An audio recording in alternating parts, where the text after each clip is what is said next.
back to the Early Weigh-In Podcast. Here this week, breakdown, offer some bets for UFC Vegas 70. We got Nikita Krylov taking on Ryan Spann.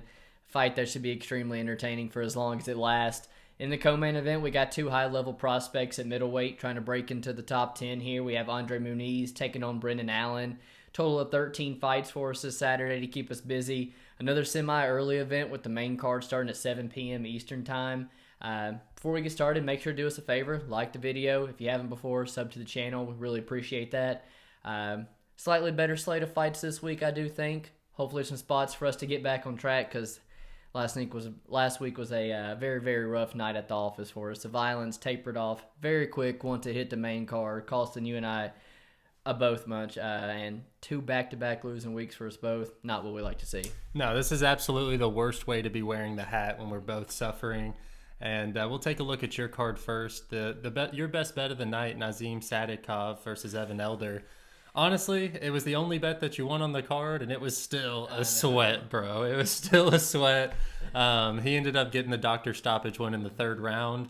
You look down at your next straight bet with Askabov, 23-0. You take the shot on the Russian when you get a decent price tag. I don't blame you at all, but yes, you nailed it. I guess he got exposed as a fraud. And then, like you mentioned, for the both of us, the violence bets ended up screwing us in the long run. And you ended up the night minus 4.58. Definitely not the worst loss, but it's a tough one. We just got to take it on the chin. Looking over at my card, I made a late bet on Jessica Andrade. I don't know. I just convinced myself that she was going to have something to offer Erin Blanchfield. And for what it's worth, she landed the shots that I thought she was going to land in that first round. It's just Erin Blanchfield can take the shot, and she's got the offense, the forward pressure to get the fight where she needs it to be. And I think she's a legitimate contender. I tailed you on the Nazim Sadikov fight, and that was also my only win of the card. It was a bunch of violence bets that just didn't turn out the right way. I think the one that I'm most disappointed in has to be the Knight inside the distance, man. Willie Nightmare, man, just an absolute can, and I think he did get cut after this fight, rightfully so. I ended up the night minus 6.64 units. Tough loss. Got to bounce back this next week. In our main event, we go to the light heavyweight division where we see Nikita Krylov taking on Ryan Superman Spann. Both guys riding a 2-fight win streak in the light heavyweight division coming into this matchup. And honestly, this could be a title eliminator bout the way the division is kind of played out right now. Particularly Spann with the way he's been winning these fights. You know, back-to-back first-round wins has definitely raised his stock in the eyes of the public. And, you know, the under for this fight is set at 1.5. And after doing my tape study, it's easy to see why. Right. Both guys, fast starters, for better or for worse. Take Krylov, for example. More than half his pro wins come by finish in the first or second round. And the same can be said for the losses on his record. His last fight kind of being an outlier against Volkan Oezdemir, but it's not for the lack of trying. Krylov came out guns a-blazing, throwing naked front kicks, sitting down hard on shots. When he's throwing on the feet against Oezdemir, whose only chance of winning is to make this into a slugfest. And truthfully, it looked like an awful game plan that nearly got Krylov KO'd because of it. Then you go look over at Ryan Spann's career. Also, doesn't like getting the judges involved with 23 of his 28 fights ending inside the distance, including his last 3 losses, which all came by first-round stoppage. Initially, I really like Krylov for having a more well-rounded game in this matchup. We've seen him use his grappling more effectively in his fights against what I consider better competition as well. Mm-hmm. His cardio has held up better in the times that we have seen him go to the distance. And, you know, I'll be honest with you, the last time that I saw Spann go the distance, it was that slop fest against Sam Alvey, and that's a tough one to lose from my memory. That being said, I was appalled at the way Krylov started that last fight against Volkan. It was essentially a no-brainer wrestling match, and he welcomed that slugfest, and he was almost on the losing end of it, or he was on the losing end of it for the first minute of that round. At 30 years old, I would think that Krylov is peaking in his career, but the decisions that he's making in these fights still, I think are going to cost him the opportunities like they have in the past whenever he tries to climb the rankings. Spann is a huge 205er with extreme power and athleticism, and he thrives in the chaos. So If Krylov comes out with the same game plan as he did last time, I think it's very possible that we see a quick KO coming from Spann. But if Krylov does decide to, play MMA, it could be an easy night against someone who I would still consider an unfinished product in Spann. So officially, I'm going to take Nikita Krylov. I think he can get that wrestling going, and I think that if the longer he drags out this fight, the better his chances are of winning this. Yeah, you and I are going to be on the same side of this, but I think everybody can agree. Very entertaining here. Top 10 light heavyweights, 66 combined professional fights between the two with more than an 86% finishing rate. And that's in 3-round fights. Krylov averaging like 4.5 minute fight time. Spann's only 5.5 minutes. And we got 25 minutes of these guys in an apex cage. Violence written all over it. And you're right, bookies already have that indicated, setting the main event here at just 1.5 rounds. But we talked about it a little bit. Krylov mixes things up a little bit, more tools there for him to use. He's a grinder. He mixes in those takedowns. And, if that is the game plan here, there is potential that people get burnt hitting that under 1.5 if Krylov's game plan, gets going. I think he throws a little bit more volume on the feet, a little bit more variety, throwing kicks and stuff into his game plan. I think he showed us a much superior gas tank. He just has very suspect submission defense. It's like the guy just finds a way to get submitted every time. And Ryan Spann's got one of the more dangerous guillotines in the division. And you talked about, the front kicks, all the naked kicks, the tendency to be reckless like that. You're giving Spann pretty much the one opportunity he has to win it, in my opinion. His confidence pretty much has to be at an all-time high coming off the Dominic Reyes performance. That you just, I kind of question where Tom is. Is he washed at this point? And so I don't really know what to take about it, because Spann, like you said, athletic freak, massive size for the division. But when I look at who he's beaten, man, Luis Enrique, Little Nog, Sam Alvey, Serkinov, Kutelaba, we're talking low-level wins, guys who are veterans at this point, and every one of them on a losing streak coming into that fight. So unless Spann goes out here and gets real respect from Nikita on the feet, I think Nikita's going to get that grinding style going. I think he's going to wear on Spann, zap the cardio after round 1. And I think Nikita's going to find that round 2 or 3 finish here. And originally I was kind of wanting to bet that Nikita line, but sitting at -165, man, with that finishing upside of Spann early, I just don't know how much more value is left there. And hopefully violence, I think, is just the best way to play it. Our co-main event takes place in the men's middleweight division, where we see Andre Muniz taking on Brendan Allen. Very good co-main event here, man. Leaps and bounds better than our co-main event last week. We got two pretty good prospects, man, riding both win streaks. I think a win here probably gets him a very good top 10 matchup next.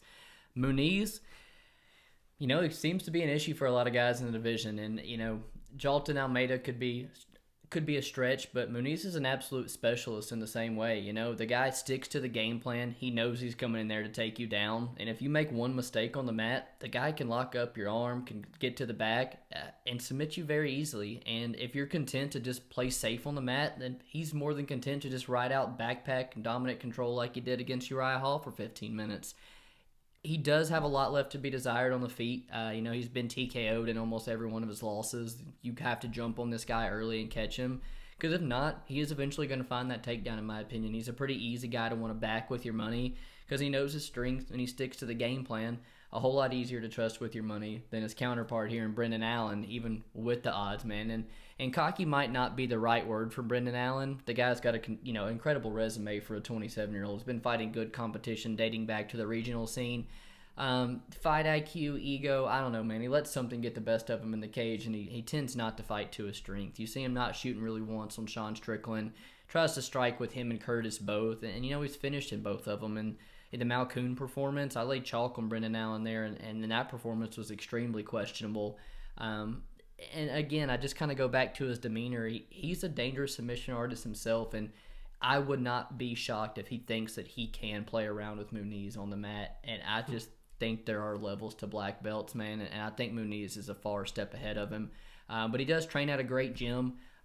I thought the ceiling was really high for Brendan Allen, and it still very well could be at only 27 years old. But to me, he's just kind of seemed to plateau or something, not really making these real improvements. And when I look back at who this guy's beaten, it's almost worse than Ryan Spann. You know, Sam Alvey, Jotko, Carl Roberson, Daukus, and Brees. You got 5 of this guy's 8 UFC wins no longer even holding a roster spot anymore. So I do see the line as potentially being a little bit wide, having 2 real talented prospects here. Because if Allen can keep this on the feet, I think he is the better striker. And I understand people kind of want to take the dog shot, but every one of his fights end up hitting the mat at some point. And if it does, I tend to really favor Muniz there. What's your thoughts? No, I think we hold a lot of the same ideas. I mean, this is a pretty binary fight. You know, Muniz is going to be able to get the fight to the mat, get the submission, or Allen's going to try and keep the fight standing and use his striking to win a decision. You know, like you said, it's no surprise where Muniz wants to take this fight. And I think you kind of nailed it. The most concerning thing about this fight from Allen's perspective is his fight IQ. You know, he has all the tools to be a serious contender in the UFC, but struggles with inconsistency, which, you know, as a result, are the results because of his recklessness. I think one of the most overlooked part of Muniz's game is his ability to create dangerous situations out of almost anywhere. I look at the Souza fight, for example. The finishing sequence didn't come off of either of the double legs that he was able to land on Souza, but rather the clinch situation on the fence where he's able to throw himself on the back of Souza and get shaken off to the armbar finish. It's those types of things that make me think that at some point in this fight, Allen is going to slip up. I wanted to take the dog shot on Allen, and from what I can tell, it does seem to be a popular pick this week on social media. I just don't think that I can trust somebody as sloppy as he has shown he can be in the past, and I do think at one point he'll have some type of mental slip up with Muniz's BJJ. I do think he's going to be able to capitalize on that error. That being said, there is a world where Muniz looks completely out of place on the feet, and Brendan Allen shows that he is a legitimate contender, which is why I'm laying off a Muniz here. I think the best way that you could attack this one is an under, or looking at the Muniz by submission finish and just playing it small, as that is his primary win condition here. For my fight of the night, I went to the flyweight division. This seems to be a reoccurring theme. Honestly, I used to hate on the flyweights, and now I'm picking them for my fight of the night. Charles Johnson taking on Osbourne. Very heated fight on Twitter, both sides having seemingly confident takes. And I think this one is guaranteed to be a barn burner, whichever way it goes. First off, I think it's wild to see that Ode is still making the weight cut to 125 after suffering his loss by KO to Tyson Nam in his last fight. But here we are again. He's fought all the way up at featherweight in the UFC with success. And coming out of that last fight with Nam, I did think that he was going to find a landing spot at 135. But that's just not the case. It makes it concerning for me for Ode, because he's now going up against another fast starter in Charles Johnson, who with 10 of his 13 wins coming by finish. Johnson is another guy who is huge for the weight class, but his weight cuts are handled much better than Ode's have been in the past. I think the path for Ode involves staying on the outside, looking for a speed to cover long distances with his strikes. The issue with that is that, as we've seen in his past fights, he can become predictable with his movements over 15 minutes, and it becomes easier and easier for his opponent to time up that shot. And if his chin's not all the way there at 125, I think it's a recipe for disaster. Johnson, he's kind of at the point in his career where I do feel like he needs to be peaking right here. He had that good run in LFA. He's paid his dues by taking Mukayev on short notice. And now it's time for him to get a statement, or to make a statement, by getting 3 wins in a row and possibly drawing a top 15 guy in his next fight, which is why this is my fight to watch. Yeah, man. I think we got a very nice little flyweight scrap here. And quite frankly, surprised the money's been coming in the way that it has been. I have been to the window to back both of these guys, fade these guys, almost in all their UFC fights. I do feel like I got a good read here. I bet on Ode or against him in all 4 of his flyweight fights. I've had a money line bet on Johnson in his last 2. For Ode, great, it's great size for flyweight, but again, like you said, it's going to be matched here by Charles Johnson, who's actually even going to be 2 inches taller than him. And Ode does not, like you said, handle the weight cut better. He's 2-2 since moving down. I did expect him to lose to Manel Kopp, but the wins over Vergara, the loss to Tyson Nam, they didn't look good, man. He gassed badly in that 3rd round against Vergara, hanging on by the skin of his teeth. the wild flying knee against Tyson Name, I mean, it wasn't even close. The fight IQ was thrown out the window, and there's not much that I can take from a 1-minute knockout over a .500 fighter in Adeshev who had a massive size advantage over. So what I know about O'Day is 10 of his last 11 fights have ended in the first round, and after that, he tends to fall off a little bit. And Charles Johnson has got a lot left in the tank after round, man. One of the better gas tanks in the whole division. Massive advantage here with his cardio, with his pace. I think he's a very complete fighter, someone that's continuing to make improvements, one that's trying to fight every month or two if he can. I like Charles Johnson. I like a round 3 decision prop, something like that for him here. I'll talk about Charles Johnson a little bit later in the pod as well. For my fight of the night, head to the lightweight division where we see Erick Gonzalez taking on Trevor Peek. 1, had to choose this fight because it has our Tennessee boy in there. 2, fight's going to be an absolute banger, man. Both of these guys have lost their original opponents, been matched up with each other here, and Trevor seems to be getting a winnable fight for his UFC debut. Here coming in as a 2-1 favorite, but if I'm being honest, I think this is Gonzalez's easiest fight in his UFC career, his little short run so far. He's also grinded on the combate scene for a while, fought a few names you see make it to the UFC, and Humberto Bandené, Rafa Garcia, a higher level than Trevor Peek's fighting at. Triple D experience, good boxing, good power. He's big for the weight class, and he's seen the scorecards plenty of times, which lead me to think that if the fight got dicey and went a little late, he could have a cardio advantage here over Trevor Peek. But the loss to Jim Miller, man, that is, when you go back and watch that fight, it looks bad. He is recklessly walking forward, overextending on everything, can't see a single left hook coming, continuously getting hit with them.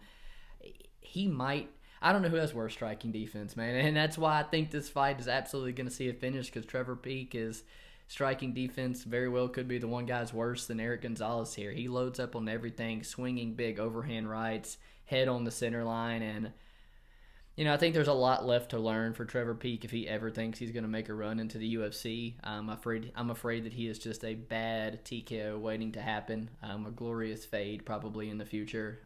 But he has some things that you can't teach in the gym too, man. And the guy has heart for days. If you do not put him away, he's going to keep coming.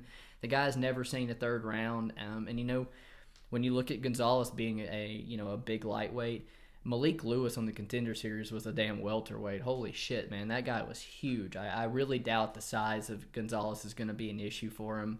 I love that Nate Landwehr and Trevor Peek represent Tennessee in the UFC, man. I hope Trevor Peek does get the finish. He's going to be the pick to get the finish, but you'll never catch me laying chalk on Trevor Peek. He's got too many holes, man. Too inexperienced, but Tennessee boy going to be the pick, man. Yeah, no, like you said, you've got the under 1.5 sitting nearing in 2-1 odds. So the bookies know this one's going to be a banger. So definitely a great fight of the night choice. And like you said, we're repping our Tennessee boy. Maybe we can find a prop or something to put on him. For my fighter to watch, I have chose Eileen Perez. She's definitely not the best fighter on this card, but I do think that she's going to give us some funny moments leading up to the fight, and possibly some funny post-fight celebrations if she does come out victorious. She's 28 years old and is coming off of her UFC debut where she fought Stephanie Egger, who took the fight on short notice. It was quite the opponent change for her to go from Zara Farn to Stephanie Egger. Huge step up in competition, and this actually does seem like a very winnable fight for her against Haley Cohen, and honestly maybe one of the only winnable fights for her in the UFC, but I do think the UFC is throwing her a bone here. Now, for what we've seen on social media, it does look like Perez is taking this fight a little bit more serious. She looks like she's in the best shape of her life, which she is going up against another just pure athlete in Haley Cohen. So this could be a little bit of a raw fight that we see here, but I do think that it's one that we got to keep our eye on. And Eileen Perez, she is entertaining, if anything. So that's why she's my fighter to watch. Yeah, I got a dog shot on her and Jordan Levitt. So hopefully I'll see some ass shaking on Saturday, man. Fighter to watch, no brainer here, man. Tatiana Suarez, making her return off of a 3-year layoff here, who was looked at as possibly a soon-to-be champ in 2019 before her injuries. And then, she deals with the bad neck and back injury, gets that resolved, gets a fight booked, tears her ACL in 2021, trying to make her come back, But before all this, she's finishing Carla Esparza inside the distance, a girl who goes on to win the strawweight belt. She's finishing Alexa Grasso inside the distance, a girl who's fighting now for the flyweight belt in 2 weeks. So, she's got a skill set that's unmatched in women's MMA. They call her the female Khabib for a reason, because the wrestling's just on another level. Nasty ground and pound, phenomenal jiu-jitsu, and just massive real finishing upside for women's MMA. And she's been dating Bellator's Patchy Mix for an extremely long time. Like, this girl's not just been sitting on the shelf for 3 years. Like, I would not be surprised if there was tremendous strides made during her time off while she's been able to train. But you have a pause for concern when you see someone who's coming off of a 3-year layoff with injuries as a minus 800 favorite. And then you add in the fact that she's now going up a weight class to fight a girl in Montana who, like, she's clearly the better wrestler than Montana, but Montana's known for not being a horrible wrestler. Montana might have the advantage on the feet. Trains out of a very good camp in Colorado. So, Tatiana Suarez has got all the tools to win this fight, all the tools to possibly be a champion one day. I'm excited to have her back in action. It's my fighter to watch on Saturday. For my underdog of the card, I'm going with Ryan Superman Spann. Now, I will not be making a bet on him, but I do think that Nikita Krylov is going to give him the opportunity to implement his game. In that first round, I think Ryan Spann has a really, really good shot. This isn't going to be on my prop to watch, but Ryan Spann's win condition is in that first round, and you can get his first round like 4-1 right now or better. And I do think that that's a good shot, and you can take his money line or take the prop in the first round. Both of those are good underdog spots, and what I see is a fight that he could definitely win quick and easy, and you not have to worry about it over the course of 5 rounds. Yeah, man. I mean, he can knock out Krylov 100%. He's got the nasty guillotine, and again, Krylov been submitted, I think, 7 times in his career or something. And you're getting a great plus money number. I think the main event is dog or pass, despite I think us leaning the other way. Underdog for me, man. I'm going Jose Johnson. I think we're going to be on quite the dispute on this one here. Johnson coming into his UFC debut here on a 3-fight win streak, coming off wins over Mo Miller, a guy we've seen on the Contender Series, finished Delani Perry, a guy we saw on the Ultimate Fighter, and then on the Contender Series got himself another shot there, made good of it when he beat Cage Warriors bantamweight champ Jack Cartwright. Jose is an absolute stud on the feet, man. Long kickboxing career before turning MMA. You'll listen to him talk in an interview saying he had well over 60 fights as an amateur before turning pro. Massive size at 135 pounds. He's 6 foot tall. 6-inch height advantage, 4 inches in reach. It's all things that strikers tend to love as well. I mean, he's got real power on the feet despite being so kind of like long and lanky. The dude's got some nasty finishes on the regional scene. And I do think, although Garrett has passed to victory here with the wrestling, when I break down this fight, man, I think the clearest advantage is going to go to Jose striking. I think that Jose has done enough since the beginning part of his career to offer guys who, the game plan for everybody against Jose Johnson is to wrestle him, and he knows that. And I think he's become a whole lot better at offering long-range tools, submissions on guys shooting sloppy takedown attempts. And if Armfield is managing to land a takedown, which I think he 100% will, you've seen him become much, how do I say it, less content to play off of his back. You see him scrambling a whole lot more, but also locking up submission attempts. You see him submitting Mo Miller, a Division II All-American wrestler, off of his back. He's faced the style that Armfield's coming in here. I hate going head-to-head with you like in the first fight of the night, but I do think it's a 50-50 fight, man, and I like the finishing upside of Jose Johnson on the feet, submission potential if it hits the mat. So I'm hoping to start the night with the little cushion, 1-unit shot on Jose Johnson at plus 120. For my prop to watch, I'm going to be taking Trevor Peek inside the distance at minus 125, hopefully is what it's going to come out on when it comes out on our books. We're seeing like minus 130 out there right now, but it's been hit since it was originally posted. Like you said, like you touched on, man, he's a Tennessee boy. His win condition is inside the distance. He is, like you said, either going to get knocked out himself or he will find the finish. I do expect him to give it 110% in there and fight for my money, which is why I'm happy to lay the little bit of juice that it is on him. And it's a much better price tag than the minus 200 or more than you're having to lay on his money line when he's only ever won by finish. Trevor Peek inside the distance is my prop to watch. Love it, man. Prop for me, going to move to the women's division. We could go De La Rosa versus Suarez under 2.5 at plus 130, man. I see people hitting the Tatiana Suarez inside the distance at plus 130, and even worse on some books. And you've got the under 2.5 priced the very same, way. And I'm expecting it to be as one-sided as anybody else. But then there's always a chance this girl comes in here, re-injures herself. There's always a chance the layoff, she comes in here and gasses out after the first round, just like the Askabov guy from last week.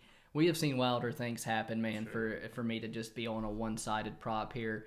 But I do like to think that if it is one-sided, she's coming back to make a statement.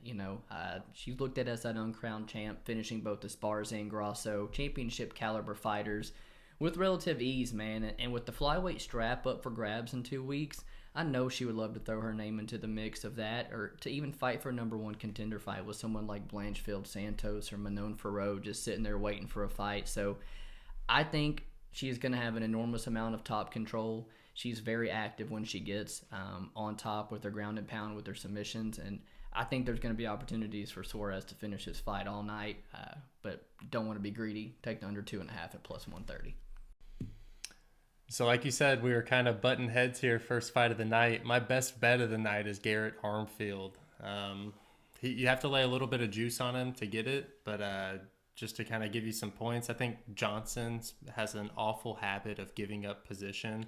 I'll admit he does a great job at creating scrambles when he is in tough spots, but I do think of Garrett Armfield as somebody who has much more of a controlling wrestling game than the English dude that just beat, than Jack Cartwright.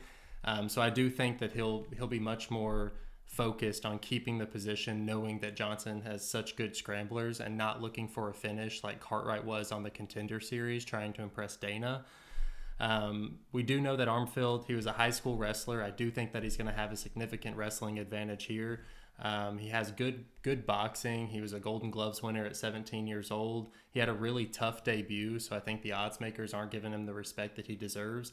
And then you look down at his record, and there's a few of the fights that I have to touch on. His loss to Vogel on the regional scene, completely screwed in that fight. Points ended up getting deducted for Vogel spitting out his mouthpiece during finishing sequence that Garrett Armfield had. And it was just a matter of Garrett giving it everything, not getting the finish, and then winding up in a bad position later on in that fight. And then the split decision over the 6-3 Mark Slider, that was a clear 30-27. It was just Slider's retirement fight, and one judge happened to give him the fight. I think just as a pat on the back, so that he could retire with some dignity. At the end of the day, I do think that the strength will be the biggest factor in this fight. I think that Armfield, whenever he finds his way inside boxing range, he's going to have a significant advantage. He has much more powerful shots, and I have seen Johnson get touched up in a few of his fights, all of those resulting in him winding up on the ground in bad positions, where I think Garrett Armfield will spend the majority of the fight. I wanted to take him inside the distance, but I do think that control is going to be his number one priority in this fight, just to get a W in the UFC and solidify himself as a UFC fighter. He's been at Sanford MMA for over 3 years now, and he's only 26 years old. I do think that the UFC is finally giving him a legit shot to get a win here over somebody in Jose Johnson, who's had an up and down career. He's tried it at boxing, it didn't work out, and now he's coming here. And I do think that this is a spot where he's going to get just outperformed in an all-encompassing MMA game from Garrett Armfield here. I hate seeing your best bet against my underdog, but some friendly competition right out of the gates is always a little fun as well. Best bet for me, staying in the lighter weight classes, I'm going to take Charles Johnson, man. I originally got in him on him at minus 180, surprised by the line movement, and I got another ticket on him at minus 148, pretty much forcing my hand to release a little bit more on him, man. I really like Charles Johnson. I'm going to be honest with you, man. I think I see continuous improvements each time he's stepping into the cage, fighting what seems like once a month now. Talking about how he's trying to fight 5 or 6 times this year. The guy's great size at 5'9" for the division. Weight cuts are easy. Was a college track athlete. incredible gas tank. Man can go a hard 5 rounds. And what used to be a slow starter, you saw him really fix that in the Jimmy Flick fight. Come out, set that pace really early. He's got an incredible boxing game. He's been working at Tiger Muay Thai, man, and to stay busy. I think he's going to be the faster of the two. I think he's a better minute winner of the two, where O'Day is just that moment winner. And he's never been finished, man. I think he's a whole lot more durable than O'Day is here.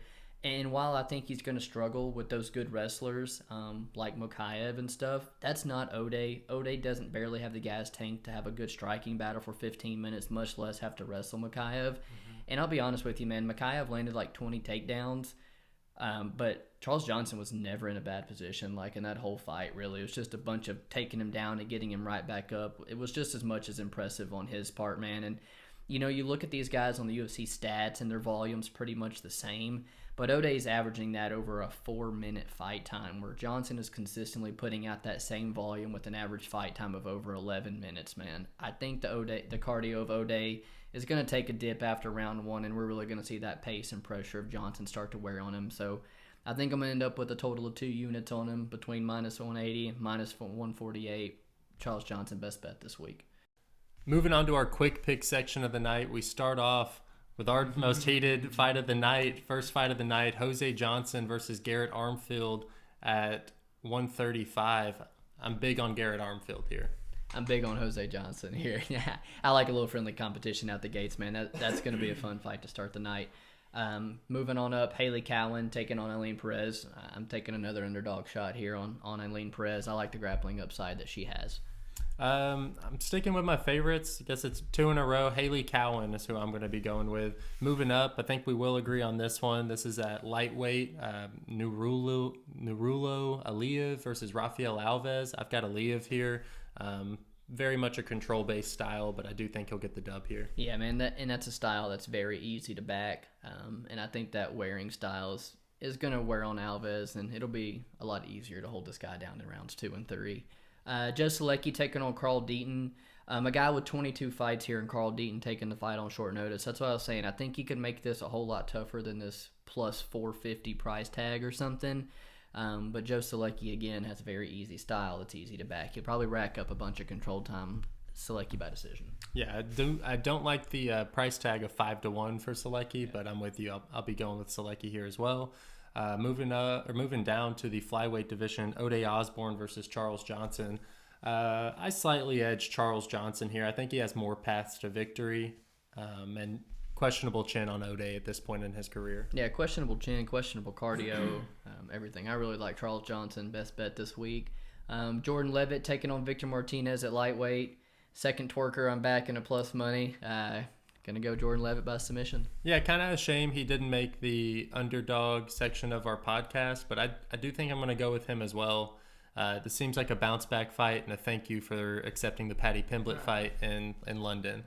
Moving down to the women's flyweight, Gabriela Fernandez taking on Jasmine Justavicius. I've got Jasmine here, although I'm not confident by any means. Yeah, low level women's fight. Didn't even do some tape study here. I have no interest in betting this one, but I do know Gabriela considers herself a striker, Jasmine wrestler. Mm-hmm.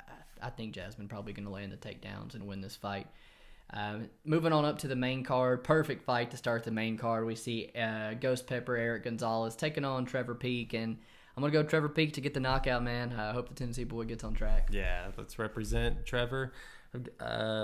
Moving up to the welterweight division, Mike Mallet taking on Johan Lioness. I've got Johan Lioness here. I don't have much faith in Mallet. I think his chin's questionable, and I think that if he is trying to stand and bang, Lioness is not the guy to do that with. If he has that approach, he comes in with Mickey Gall. Mm-hmm. He's getting slept in round 1, but I do hope he changes that up. I'm going to lean the opposite side just ever so slightly on the other Canadian. I'm going to go Mike Malott by sub. Tatiana Suarez taking on Montana De La Rosa. I took the under 2.5 here, but I do expect it to be pretty one-sided. I think Montana De La Rosa is going to find herself on bottom quite a bit. Tatiana Suarez for the win. Yeah, I hope that we see the same Tatiana that left us in 2019, but a lot of stuff could go wrong here for sure. I'll pick Tatiana Suarez for the sake of this. Moving on to the heavyweight division, Augusto Sakai versus Don'Tale Mayes. I mean, I think if you made this fight 2 years ago, roughly, Augusto Sakai is like a minus 350, something like that. I don't know. I've got Augusto Sakai here. Might be a buy low spot. Might be a spot that I take on later in the week because I know Mays is getting the love leading up to this fight. Yeah, and Mays burned a whole lot of people in that Hamdi fight, man. He's just not looking good. And Sakai, do I want to lay a little bit of juice on a guy who's been knocked out like 4 times in a row at heavyweight against a 6'6" dude? Not necessarily, but could be a buy low spot, like you said, and that's going to be the side I'm on with Augusto Sakai. Co-main event, middleweight division, Andre Muniz versus Brendan Allen. He's a specialist, man. I think Andre Muniz is going to find the sub at one point in this fight. Yeah, Muniz by sub as well. And then moving on to the main event, Nikita Krylov versus Ryan Spann. I have Spann as my underdog pick, but that's not going to be my official pick. The official pick's Nikita Krylov. If he utilizes his full skill set, he should get the dub here. You just can't bank on it, and that's why it is almost a dog or pass at the current price tag. Not a lot of value left on Nikita Krylov, but I am going to agree with you. Going to be the pick in the main event as well. Appreciate you guys hanging out with us. All 13 fights touching on. Hopefully there is some spots we get to hit this week and get back on track. Hopefully we have us both in the green next week. Thanks for watching. See you in 2 weeks for 285. Peace.